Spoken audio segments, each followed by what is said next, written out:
Thank God for chapter 4. Let's look at just a little bit of it just before we go to lunch. You know, Dr. Jung told Roland that ideas, emotions, and attitudes, that's what we're going to be looking at now. Ideas, emotions, and attitudes, which are the guiding force of the lives of these people, are suddenly cast to one side. And certainly the ideas, the emotions, and attitudes that I had toward God were that of a 7 or 8 year old boy. I couldn't accept it then. I couldn't accept it later. I couldn't accept it when I got here. And I can't accept it today. Because I need new ideas and emotions and attitudes about this. New information is what I'm trying to say. This chapter, we agnostic. Just the word agnostic means something to me. Gnostic means knowledge. You put the ag in front of it, means without. Those are us who are without knowledge. And that was me. And the knowledge that I did have was not good. And Bill had the same experiences that we did. When Ebby presented him with a solution, he was aghast at that solution. Some of us are aghast at that solution also. And Bill said that whenever they talked to me of a God personal to me, he said, my mind became irritated and snapped shut against such theories. And certainly that's the way that I did. Later on in the book, it says to us that when the spiritual malady is overcome, we straighten out mentally and physically. The spiritual malady, the understanding of God of my understanding. When that is straightened out, we'll straighten out mentally and physically. And this chapter here, we agnostics, is an attempt to do that. And as Father Bill Wilson, some of you know Father Bill, said to us many, many times, and I love it, he said that this chapter is not put here to teach me that there's any particular type of religion or type of God. He said this chapter is simply put here so that I might read and question and wonder and get some ideas, emotions, and attitudes, new ones, and open up my mind to a point that God might prove to me there's a God. Now, with that understanding of this chapter, it makes more sense to me and becomes extremely valuable in my life. In the preceding chapters, you have learned something of alcoholism. We hope we've made clear the distinction between the alcoholic and the non-alcoholic. If when you honestly want to, you can find that you cannot quit entirely. Because of the obsession. Or if when drinking you have little control over the amount you take. Because of the allergy. You are probably alcoholic. God, isn't that simple? Isn't that simple? You see how people like to expand on things? They took the 2 questions out of the big book, and some years later they made a little pamphlet that had 10 questions in it. And that wasn't enough. They made another one that had 20 questions in it. Hell, I think we're up to 44 today, aren't we? Yeah. Thank God Bill or Abby didn't have the 44 questions with him when he walked into Bill's kitchen. He'd have said, Bill, has alcohol been bothering your reputation? Hadn't had a reputation in years. Then he would have said, Bill, has alcohol been interfering with your sex life? If he's anything like I was, he hadn't had any of that in a long time either. There's a statement in the 44 questions that says, do you drink alone? Well, think about it. If I'm buying, yes, and if you're buying, no.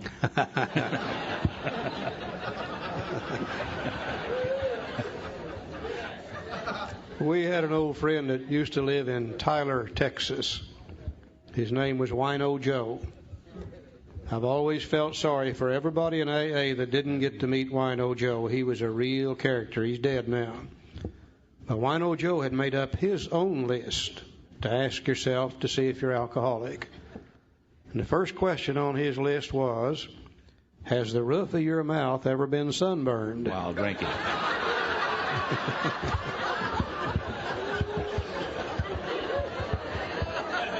He said, if it has, you're probably alcoholic. I think the second question was, have you ever been arrested for drunk driving from the back seat of somebody else's car? The third one I loved was, have you ever been arrested for public drunk while in jail? He had a real list of them. We only need these 2. I use them all the time. People come to me today, they say, Charlie, you think I might be alcoholic?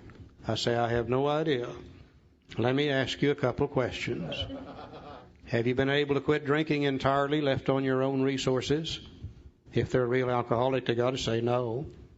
And then I say, do you have any control over the amount you take after you've once started drinking? If they're a real alcoholic, they got to say no. And then I say, well, you're probably an alcoholic. And that's about as simple as you can make it.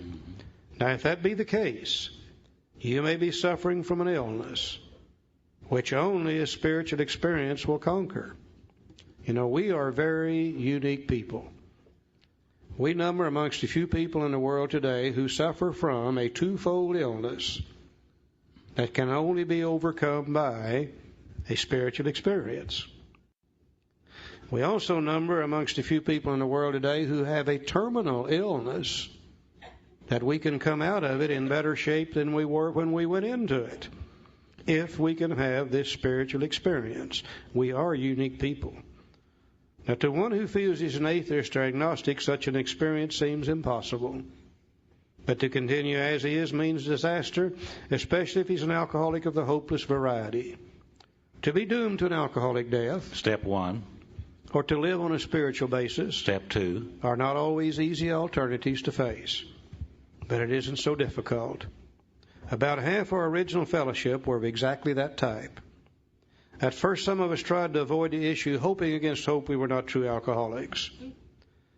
But after a while, we had to face the fact that we must find a spiritual basis of life or else. Perhaps it's going to be that way with you. But cheer up, something like half of us thought we were atheists or agnostics, and our experience shows that you need not be disconcerted. And I had to stop right here and see what is my belief as far as this God thing is concerned. And today we find there's only one of three ways that you can believe as far as God's concerned. One way is to be an atheist. Now, an atheist says there is no God. Therefore, they have no power greater than human power to turn to. The atheist would have to stand on their own 2 feet, run their own show. And I said, Charlie, are you an atheist? I said, no. I've always believed in some kind of God, so I'm not an atheist. I said, well, then maybe you're an agnostic. So I had to go to the dictionary and look that word up. And like Joe said, the word agnostic means without knowledge. An agnostic believes that there is a God. But since we've never tried to use God's power in our life, we've run our own show, stood on our own 2 feet. We've never received God's power, so we don't know that God exists. We believe in some kind of God, but we don't really know whether that's true or not. And I think that's what most of us are when we get here. Most of us get here with some belief in a God, but we have never turned to that God, and we've been running our own show and standing on our own 2 feet and doing our own thing. Even though we believed in God, we acted as if we did not believe in them. An agnostic is one without knowledge of God, just belief. Now, if you're an atheist or an agnostic, then the question becomes, how do you become a true believer in God? A true believer is one that knows that God exists. Don't believe it, knows it. A true believer is one who has experienced God's power in their life. And God has given them whatever they need to have a successful life. I don't think any of us get here as a true believer. Because if we knew God and experienced God's power, then we wouldn't have to come to AA to solve our problem. Most of us come here as agnostics. Now, whether we be atheist or agnostic, the question becomes, how do you get from that stage to the stage of one who is a true believer and can receive God's power in our life? Page 45, first paragraph. Lack of power, that was our dilemma. You know, if we wasn't powerless, we wouldn't be here, would we? Lack of power, that was our dilemma. We had to find a power by which we could live, and it had to be a power greater than ourselves, obviously. But where and how were we to find this power? Well, that's exactly what this book is about. Its main object is to enable you to find a power greater than yourself which will solve your problem. It doesn't say which will enable you to solve it or will help you solve it. It says the main object is to enable you to find a power greater than yourself, and then that power will solve the problem. And I find, interestingly enough, from page 45 on in the big book Alcoholics Anonymous, we don't talk about alcohol anymore. We're through with that. We talk about one thing and one thing only, If you are powerless, whether you be atheist or agnostic, if you are powerless, how do you find the power?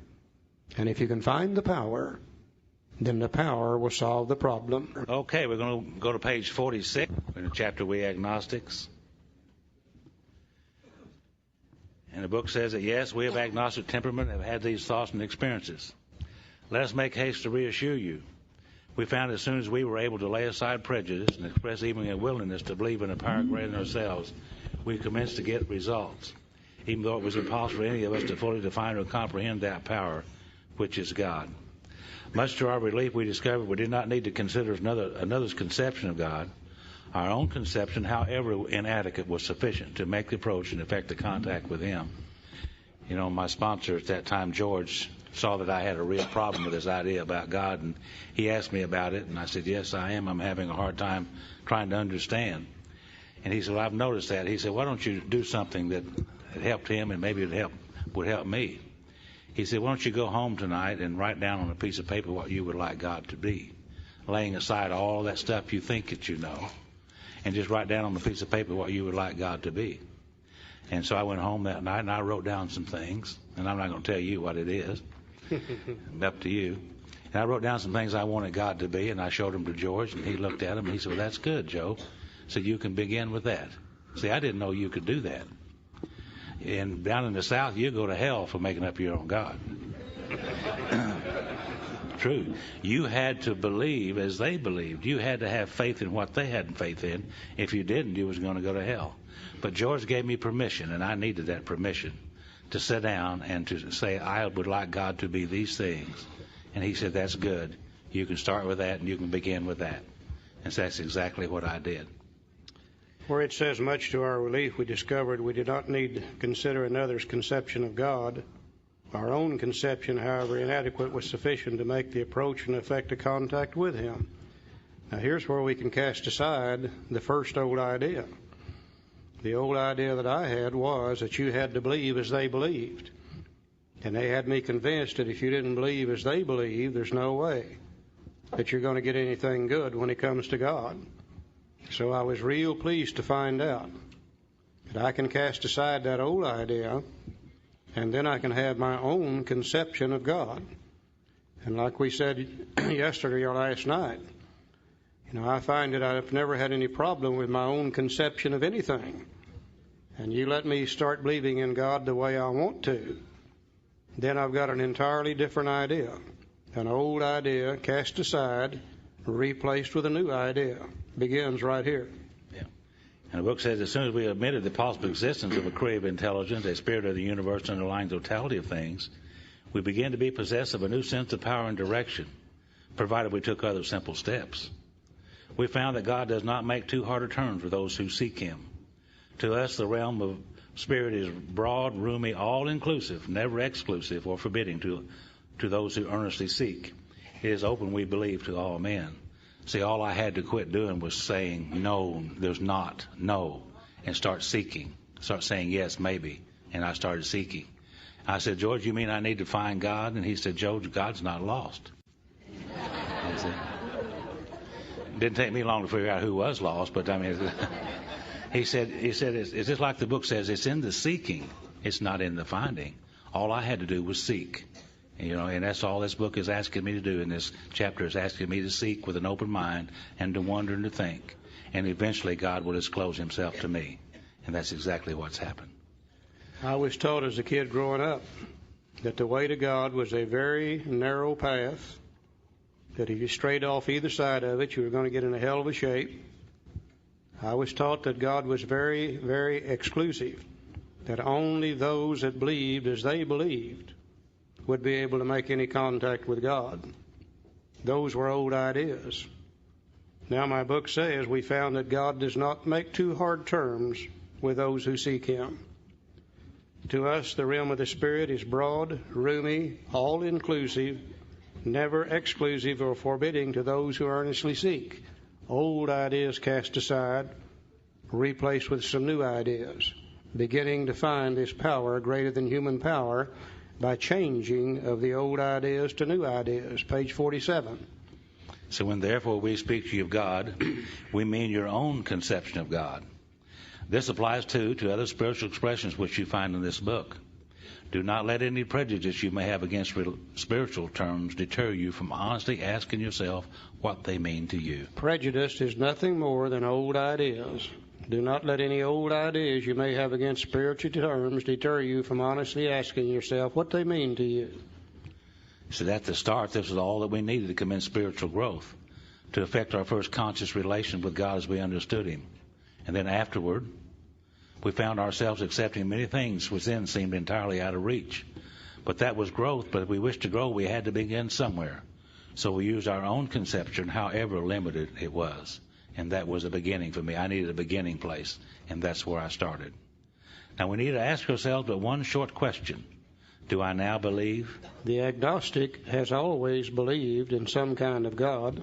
Or am I even willing to believe? The atheist can become willing to believe that there's some kind of God. That there's a power greater than myself. And as soon as a man can say that he does believe, the agnostic, or is willing to believe, the atheist, we emphatically assure him that he is on his way. It has been repeatedly proven among us that upon this simple cornerstone, a wonderfully effective spiritual structure can be built. And again, the asterisk, please be sure to read Appendix 2 on spiritual experiences. Again, they want to make real sure that we understand what they mean by those terms. He said it's been repeatedly proven among us that upon this simple cornerstone, a wonderfully effective spiritual structure can be built. Asterisk, bottom of the page, referring to the spiritual experience. So the wonderfully effective spiritual structure we're building is the spiritual experience or the spiritual awakening. And he said the cornerstone of that is to believe, or to be willing to believe, that there's a power greater than human power. We referred to that once before. The foundation of that structure was step 1, which is willingness. Now then he tells us the cornerstone of that structure, step 2, believing. So we've already put 2 stones in place. If we can say we're willing, and yes, we believe, or we are willing to believe, either one of the 2. And he said that was great news for us. For we had assumed we could not make use of spiritual principles unless we accepted many things on faith, which seemed difficult to believe. And there has always been one of my great problems with this God thing. Faith indicates surety. Faith indicates knowledge. Faith indicates after-the-fact information. And one of my problems has always been, the minister would say, son, all you got to do is have faith and everything will be all right. Well, I never could have faith because I had no knowledge of God. I didn't know for sure that God would do anything for me. The best I can possibly do is to start with belief. And there's a big difference between belief and faith. Believe me, there is. A good example of that, let's say I moved into this area here, and 3 or 4 months later I've got a problem with my automobile. I don't know a good mechanic anywhere in this area. But we'll say that you've lived here for a long time, and I assume you'll know somebody, so I come to you and I say, can you recommend a good mechanic for me? And you say, well, sure. Take your car over there to John. He'll do you a good job, and he'll charge you a reasonable price. Well, I don't know whether that's true or not.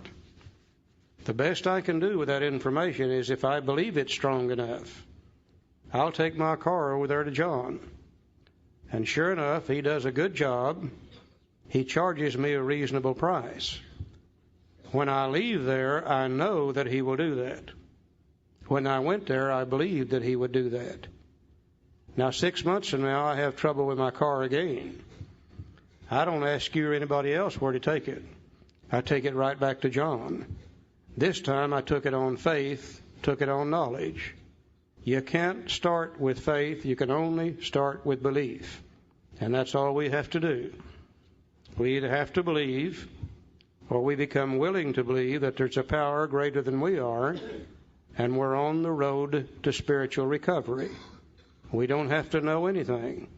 Thank God step 2 says we came to believe that a power greater than ourselves could restore us to sanity. It didn't say we came to know. It didn't say we had faith in that. We just came to believe. And I came to believe, based upon what I've read in the book and what you told me, that there's a power greater than I am can restore me to sanity. I didn't know that. I just believed that. Now, if I know that the beginning of this thing, the finding of the power, is just to believe or be willing to believe, then the next thing I'm going to have to know is what procedure am I going to follow in order to find that power.